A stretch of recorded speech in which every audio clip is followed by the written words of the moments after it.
ini ada 2 pertanyaan yang bisa saya jawab. Singkat saja karena kita sudah menjelang sore. Yang pertama adalah bansos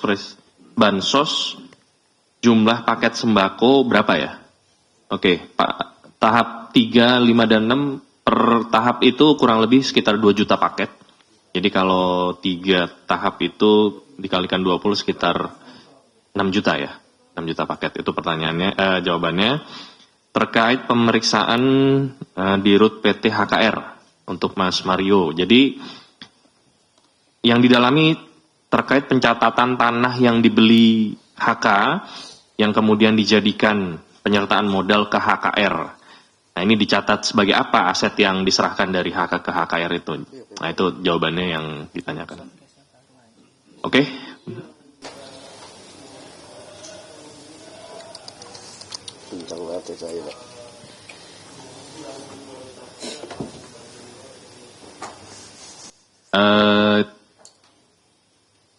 Itu masih kita dalami, ya, karena masuk materi penyidikan jadi belum bisa dibuka.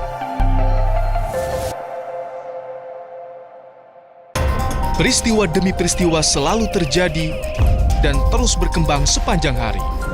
Saat Anda membutuhkan informasi dengan perkembangan berita mutakhir, jadikan kami mata dan telinga Anda untuk berbagai aktualita terkini. Sambut kami sebagai referensi. Ikuti semuanya di Kompas TV, independen, terpercaya.